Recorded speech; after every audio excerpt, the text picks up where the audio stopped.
धाकड़ खबर बेखौफसुमा बेबाक अंदाज।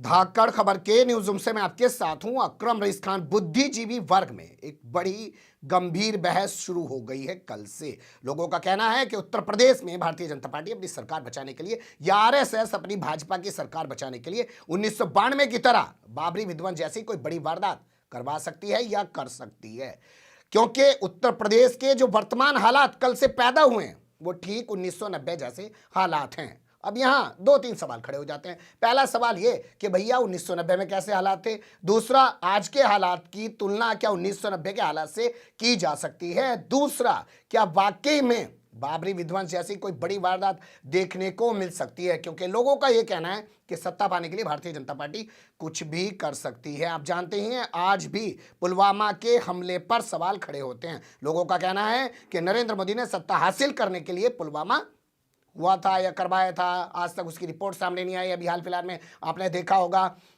जो कांग्रेस के बड़े नेता हैं, दलित समाज का बड़ा चेहरा माने जाते हैं, उन्होंने भी इस ओर इशारा किया है कि पुलवामा असल में करवाया गया था। क्या वो परिस्थितियां हैं, दो हिस्से में पूरी चीजें आपके सामने रखने जा रहा हूं, लेकिन सबसे पहले वर्तमान हालात पर एक नजर डाल लेते हैं।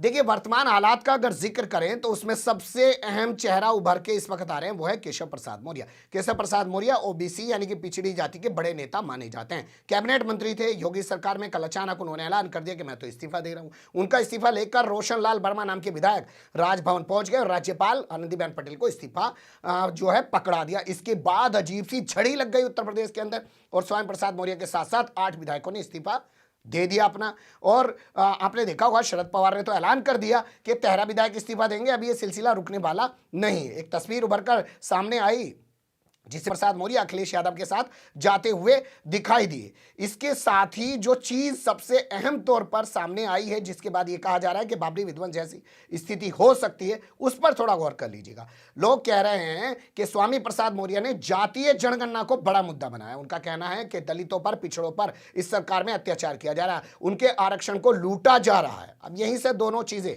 1990 से कंपेयर की जा रही है। बताऊंगा आपको 1990 में क्या हालात थे और आज उनको कैसे जोड़ा जा सकता है। जातीय जनगणना एक बहुत बड़ा मुद्दा है।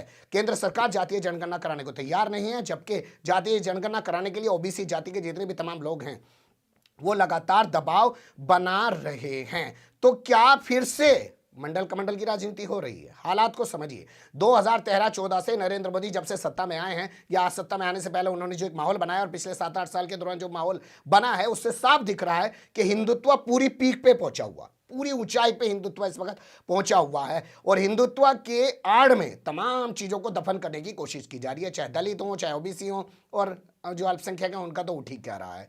तो ये ठीक 1990 जैसे हालात हैं और ऐसे में अब ये ओबीसी जाति के जो अलंबरदार हैं, सामाजिक न्याय की जो बात करने वाले लोग हैं, ये भाजपा से निकलकर अलग जा रहे हैं।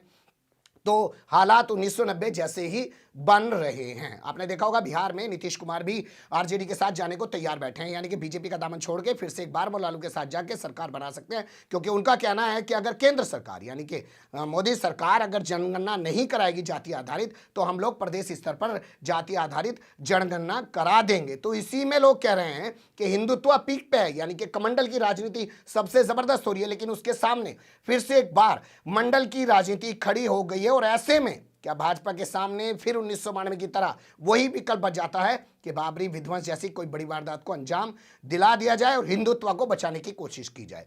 क्या थे 1990 के हालात, अब उन पर गौर कर लेते हैं।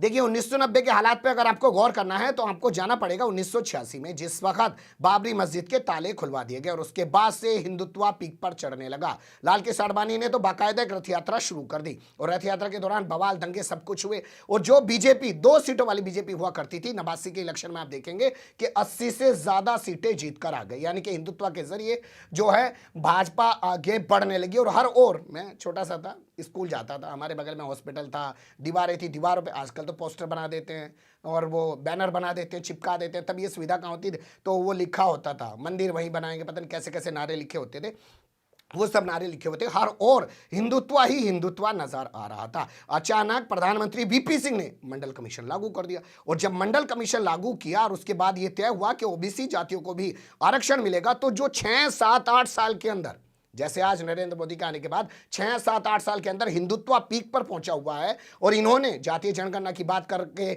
और सामाजिक न्याय की बात करके भाजपा का साथ छोड़ना शुरू कर दिया। ये सारी ताकतें एक तरफ जाती हुई दिखाई दे रही हैं जातीय जनगणना के नाम पर और सामाजिक न्याय के नाम पर। ठीक वैसा ही हुआ था, जैसे ही मंडल आया वैसे ही लोगों ने मंडल की बात करनी शुरू कर दी और कमंडल की जो राजनीति लाल कृष्ण आडवाणी ने खड़ी की थी 6-7 साल में, वो ठंडे बस्ते में पड़ने लगी। भाजपा के सामने कोई विकल्प नहीं था, जो तमाम लोग कहते हैं, और उसने उस वक्त यही फार्मूला अपनाया कि ऐसे में लोगों को हिंदुत्व का चस्का लगाने के लिए, नशा उनको पिलाने के लिए धर्म के नाम का सबसे बेहतर है बाबरी मस्जिद को ढा दिया जाए, बाबरी मस्जिद को तोड़ दिया जाए। और उसी के प्रतिरूप में बाबरी मस्जिद को ढा दिया गया, तोड़ दिया गया। लोग इस बाबरी मस्जिद के तोड़ने को सीधे मंडल कमीशन की सिफारिशें लागू होने से जोड़ते हैं। तो ऐसे में आज फिर जाति आधारित जनगणना की बात की जा रही है और सामाजिक न्याय की बात की जा रही है और हिंदुत्व पीक पे है। तो हिंदुत्व के सामने फिर से एक बार, यानी कि कमंडल के सामने फिर से एक बार मंडल खड़ा होता हुआ दिखाई दे रहा है। तो इसी से सवाल पैदा हो रहा है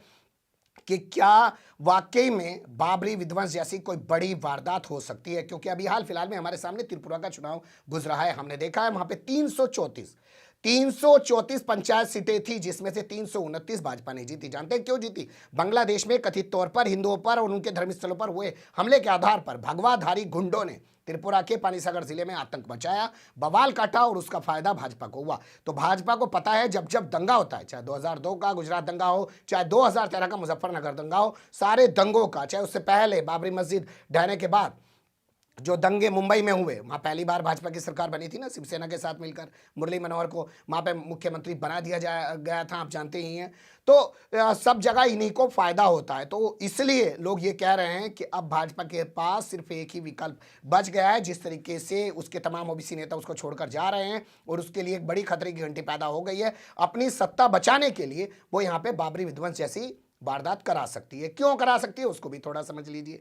देखिए, 2022 अगर भारतीय जनता पार्टी उत्तर प्रदेश में हार जाती है तो 2024 तो लोकसभा का जीत नहीं पाएंगे, और 2024 नहीं जीत पाएंगे तो फिर से केंद्र में भाजपा की सरकार नहीं बन पाएगी, और फिर से भाजपा की सरकार केंद्र में नहीं बन पाएगी तो आरएसएस, जिसकी स्थापना 1925 में हुई थी, जो 2024 से ही अपने 100 साल पूरा होने का जश्न मनाने का एजेंडा, प्रोपेगेंडा या पूरा प्रोग्राम सेट करे बैठा है कि भाई 2024 से हम शुरू कर देंगे, 2025 तक मनाते रहेंगे, तो और केंद्र में सरकार नहीं रहेगी तो वो अपना जश्न उस तरीके से नहीं मना पाएगा। और जो वो हिंदुत्व वाले अपने एजेंडे के तहत हिंदू राष्ट्र भारत को घोषित करना चाहता है अघोषित रूप से, अब तो संविधान बदलने की भी जरूरत नहीं है भाई। राष्ट्रपति आप देखिए आरएसएस का, उपराष्ट्रपति आरएसएस का, प्रधानमंत्री आरएसएस का, मुख्यमंत्री तमाम आरएसएस के, राज्यपाल तमाम आरएसएस के, और तमाम ब्यूरोक्रेसी के अंदर भी इन्होंने लोगों को, मुख्यमंत्री और तमाम जगह पे भी आरएसएस के लोग बैठा दिए। और कैसे हिंदू राष्ट्र होगा, क्योंकि कहीं कोई मुस्लिम, कहीं कोई सिख या किसी और धर्म का तो दिखाई देता नहीं है। तो हिंदू राष्ट्र बन चुका है अघोषित रूप से, अब संविधान बदलने की जरूरत नहीं है, सत्ता इनके पास है। लेकिन अगर वो सत्ता चली गई तो संविधान तो कभी बदल नहीं पाएंगे भाई, उसके जरिए तो कभी हिंदू राष्ट्र बना नहीं पाएंगे। पावर के जरिए जो हिंदू राष्ट्र इन्होंने बनाया था वो 2024 में उसका पीक पे ले जाना चाहते हैं, उसको, उसका जश्न मनाना चाहते हैं, वो नहीं मना पाएंगे। इसलिए उत्तर प्रदेश का चुनाव इनके लिए करो या मरो की स्थिति जैसा है। वैसे तमाम राजनीतिक पार्टियां भी इस पहलू को समझ रही हैं। तभी आपने देखा होगा कि शरद पवार गोवा में बैठकर कह रहे हैं कि 13 विधायक टूटकर आने वाले हैं, यानी कि वो भी जान रहे हैं कि उत्तर प्रदेश के जरिए भारतीय जनता पार्टी क्या करने जा रही है। बिहार भी इसको लेकर काफी चिंतित है। आपने देखा होगा कल लालू प्रसाद यादव की बेटी हैं जिनका नाम है रोहिणी आचार्य, उन्होंने बाकायदा ट्वीट किया और कहा कि अखिलेश यादव 2022 में जीत रहे हैं, भाजपा को 2027 के लिए तैयारी करनी चाहिए, लेकिन 5 साल बाद की तैयारी उसे सोचनी चाहिए, वो भूल जाए वहां पे उसकी सरकार नहीं बन रही है। लेकिन बड़ा सवाल यही कि जिस तरीके से कमंडल के सामने फिर से एक बार मंडल खड़ा हो गया है, तो क्या फिर से हमें एक बार बाबरी विध्वंस जैसी कोई बड़ी वारदात देखने को मिल सकती है। लोग दुआ भी कर रहे हैं कि सब कुछ अमनो अमान से निपट जाए, क्योंकि भाजपा के लिए सत्ता बचाना उत्तर प्रदेश में करो या मरो जैसी स्थिति में शामिल हो चुका है स्वामी प्रसाद मौर्य के इस्तीफा देने के बाद। ये पहलू उभर रहा था, चर्चाएं भी चल रही हैं, उसी के आधार पर हमने आपके सामने रखने की कोशिश की। जैसे जैसे चीजें बदलेंगी या आएंगी उनसे फिर आपको रूबरू कराएंगे। आप बने रहेगा धाकड़ खबर के साथ। फिलहाल कमेंट्स के रूप में आप लोग अपनी राय दे सकते हैं, खबर को लाइक कर सकते हैं, चैनल को सब्सक्राइब कर सकते हैं और ज़्यादा से ज़्यादा हमारी खबरों को शेयर कर सकते हैं। फिर ऐसे ही किसी सुलगते हुए या उलझते मुद्दे लेकर मैं आपके सामने हूँगा हाजिर। फिलहाल अभी मुझे दें इजाज़त।